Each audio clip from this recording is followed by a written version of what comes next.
J'ai hésité longtemps à faire cette vidéo parce que vous me voyez avec le voile, sans le voile, vous ne me voyez plus sur les réseaux sociaux, vous me voyez à nouveau. Et pour moi, je n'avais pas à me justifier ou à expliquer en fait ce qui se passait dans ma vie parce que c'est privé. Je vois pas en quoi ça intéresserait beaucoup de monde.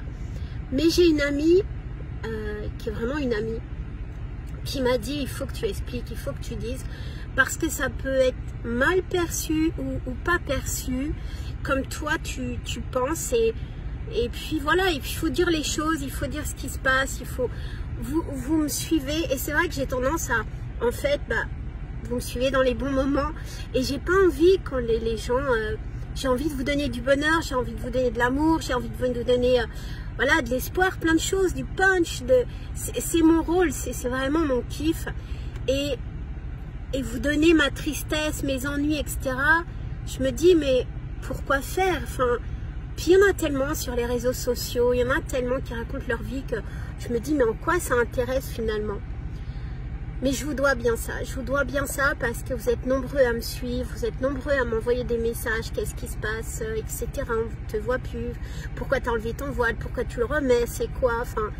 Et je me dis, ouais, je trouve que je vous le dois quand même. Donc je vous explique, pas dans les détails, mais voilà, je vous explique les choses.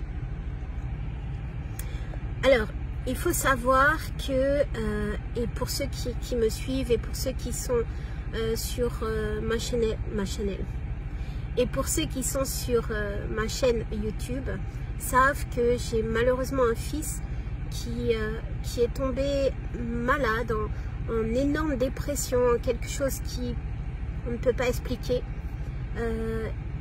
Ils mettent un nom sur crise non. Alors ils parlent souvent, enfin les psys parlent de crise psychotique.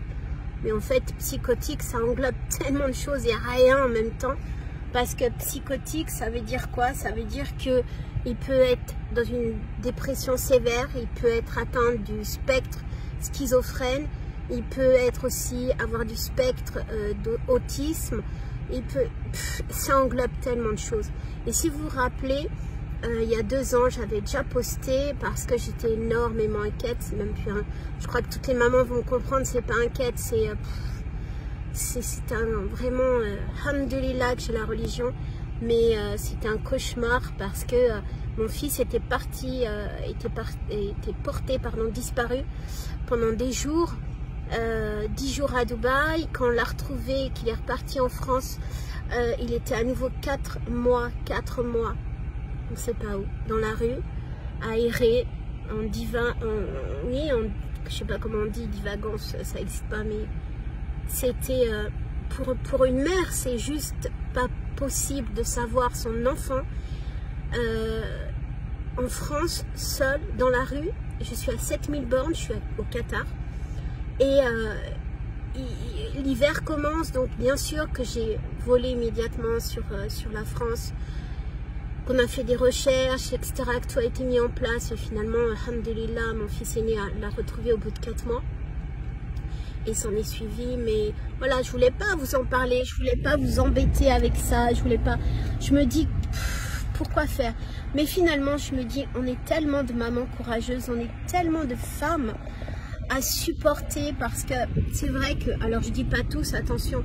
Mais c'est vrai que dans le monde arabe, dans la culture machiste, non, je vous aime beaucoup, les hommes, il n'y a pas de souci, mais c'est vrai que c'est difficile pour un homme de reconnaître les maladies psychiques, les problèmes psychiques, et du coup, eh bien, je me suis retrouvée face, et énormément de mamans se retrouvent malheureusement seules face à ce, qu'est-ce qui se passe, cet ouragan, vous perdez votre enfant, vous le perdez en fait vivant. Vous perdez un enfant tout en sachant que votre enfant est vivant. C'est-à-dire que votre enfant, c'est comme une coquille vide. C'est comme... il est froid, il n'est plus là, son cerveau n'est plus là. Et vraiment, je veux dire que les infirmiers, les médecins, etc. En France, je ne leur jette pas du tout la pierre. Ils font un travail exceptionnel. Ils font avec leurs moyens. Ils font avec les moyens qu'ils peuvent. Et ça, c'est pas évident. Mais malheureusement, les moyens sont tellement limités que pour hospitaliser quelqu'un en France, c'est tellement compliqué. Contre son gré, hein, je veux dire. C'est tellement compliqué parce qu'il y a cette fameuse liberté individuelle. Donc on laisse mourir les gens. On les laisse s'enfoncer dans un abîme de dépression parce que c'est leur choix, c'est leur liberté. Et je ne vais pas faire l'autruche en vous disant qu'il y a également du cannabis. Cette saloperie est en train de tuer des générations. Ça tue des jeunes. C'est pas le joint festif. Mon fils a commencé par un joint festif entre amis dans une fête. Ça l'a entraîné dans un abîme sans fond. Ça bousille le cerveau de nos jeunes.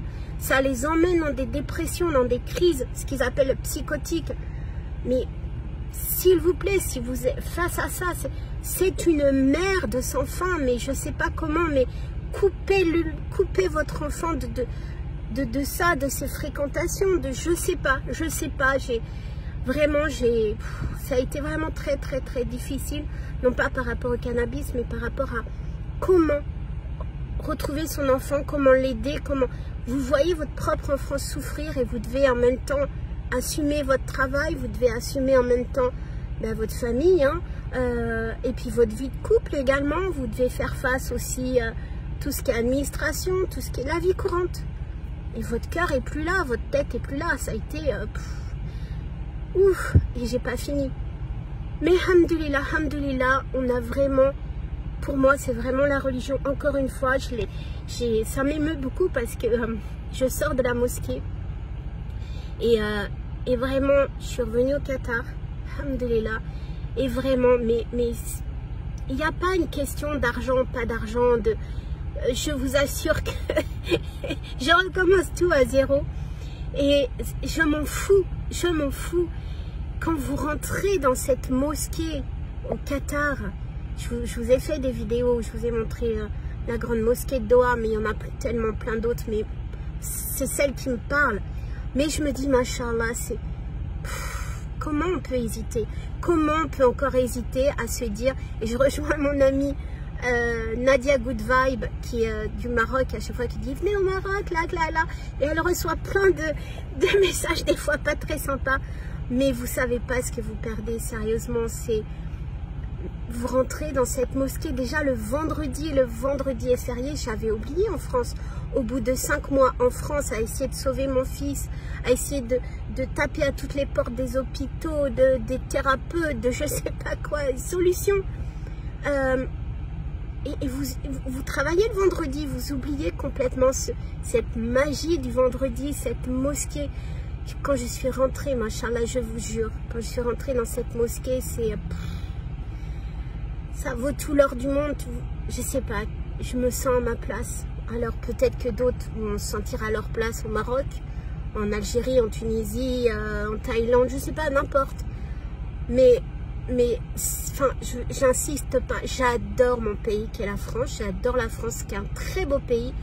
On a vraiment une administration, pourtant on peste contre cette administration, mais on a une administration excellente, des gens qui sont voués, qui sont professionnels.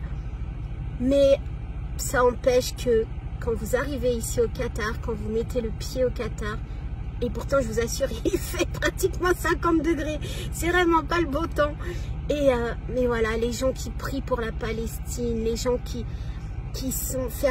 font attention à vous, cette mosquée, cette ambiance, je me dis c'est bon, j'ai encore fait, je repars encore à zéro, je fais encore les sacrifices, mais c'est là où je dois être, machallah, c'est là où je dois être. Et je vous assure, et même question de l'hôpital, donc c'était impossible, c'était pratiquement impossible que je ramène mon fils ici pour X, Y raison, parce qu'il était dans le déni, parce qu'ils sont fermés, vraiment c'était impossible qu'il voyage, plein de choses. Et vous savez, quand vous faites des doha, quand vous priez, quand vous parlez à Dieu, quand vous êtes sincère, quand vous vraiment vous mettez tout votre amour dans cette demande à Dieu, pas une fois, pas deux fois, pendant tout le ramadan, j'ai supplié, je suis désolée, je suis émotive. Je vous avais prévenu, c'est pas une vidéo qui va... Voilà, je me livre à vous, comme je me suis livrée lorsque je vous ai parlé de ma conversion. Mais c'est avec mon cœur, avec mes tripes, avec ma foi. Et c'est incroyable, machallah. Mon fils est avec moi. On est arrivé il y a 5 jours ici au Qatar. Mon fils, alhamdoulilah, mon fils est avec moi ici au Qatar.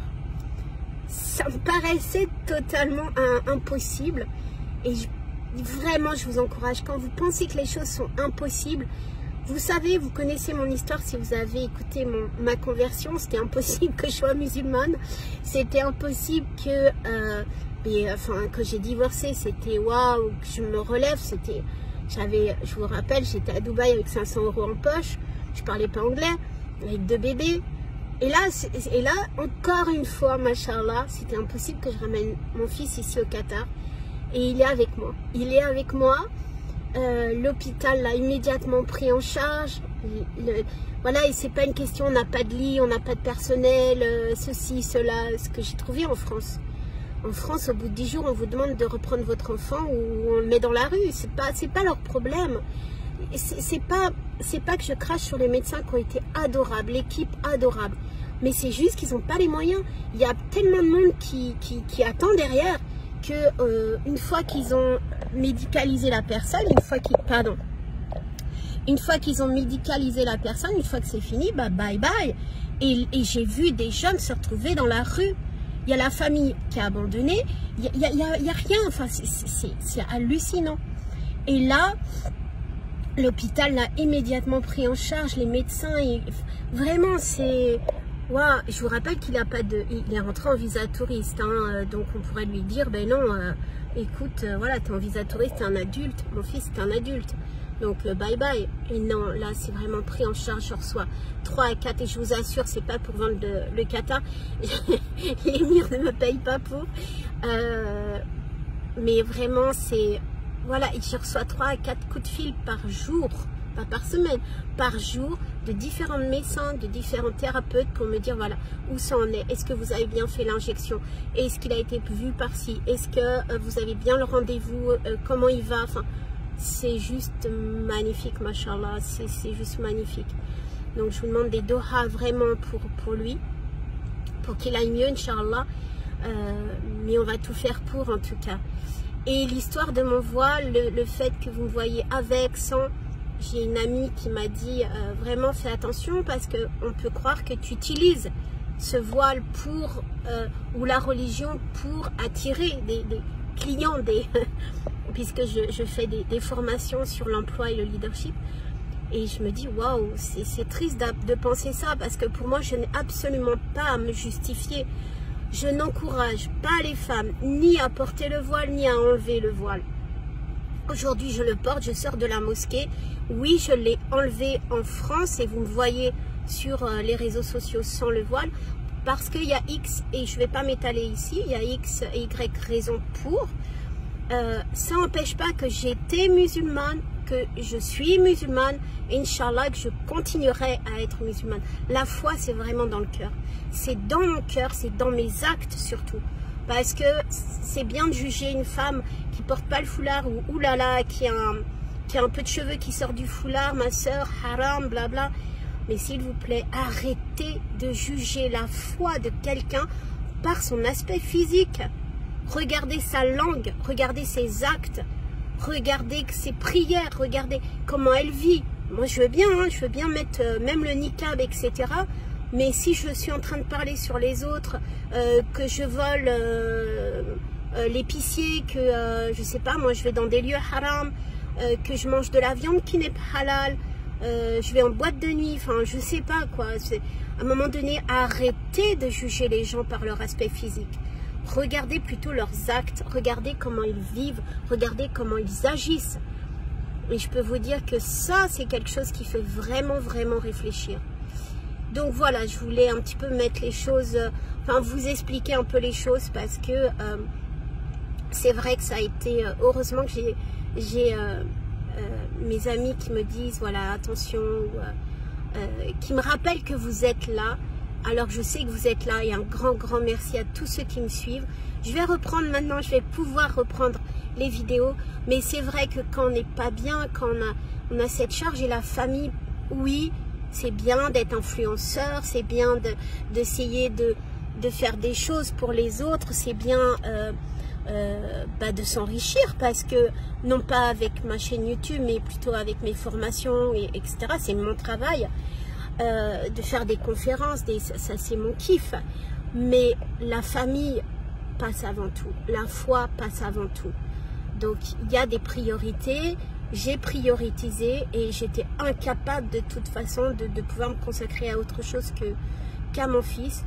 Donc Inch'Allah qu'il aille mieux. Et en tout cas, on va faire tout pour. Je vous remercie si vous faites des doigts pour lui. Je ne vous demande pas d'argent, je ne vous demande rien. Faites des doigts pour nous. Et puis, encore une fois, on repart à zéro. Mais je suis convaincue, vraiment convaincue de ce que je fais. C'est ça l'important. Et franchement, si j'avais eu... Alors bien sûr, quand vous émigrez, parce que c'est pas de l'expatriation, c'est de l'immigration. Quand on part sans une entreprise qui vous envoie. Et quand on part comme ça... pas forcément très riche, parce que franchement les soins médicaux, que ce soit en France, au Qatar, n'importe où, plus en France d'ailleurs, ça coûte un bras, allez, je vous dis toutes les choses, j'ai tout vendu, j'ai absolument pratiquement tout vendu, parce que ça coûte l'argent, les thérapeutes coûtent, vous avez un appartement au Qatar, vous avez un appartement en France, vous faites des allers-retours, vous faites plein de frais, plein de frais. Et encore une fois, mon fils est un adulte, donc il coûte comme un adulte. Mais c'est pas grave, Vraiment, si vous pensez à faire ce pas, que ça soit encore une fois au Maroc, que ça soit au Qatar, que ce soit... Vraiment, voyez déjà votre cœur, voyez... Si vous faites les causes, si vous immigrez pour les causes, pour votre religion, et me dites pas Dubaï, me dites pas oui on va aller à Dubaï, ou dites-moi que vous allez à New York. Hein. Dubaï n'est pas un pays... Est-ce que c'est un pays plus musulman que la France? Je me demande. Donc faites très attention où vous allez, comment vous faites, pour qui vous faites les choses, pour quel objectif vous faites les choses. Mettez tout votre cœur, faites istirara, je vais encore me faire moquer comme mon accent, la prière de consultation. Faites les causes et c'est Dieu qui donne, c'est le risque. C'est Dieu qui va pourvoir et je vous assure, c'est extraordinaire. Encore une fois, j'en fais les frais. Voilà, c'est une preuve, vraiment. Donc voilà, je voulais juste cette vidéo qui est peut-être pas petite finalement. Je me suis étalée comme d'habitude, mais c'est avec tout mon cœur et très prochainement, oui, on va reprendre les vidéos, bien sûr, Inch'Allah, maintenant qu'on est revenu et puis voilà, donc je vous embrasse très fort, je vous souhaite plein de belles choses et puis encore une fois, dua et des prières pour nous et également j'en ferai pour vous. Ma salama.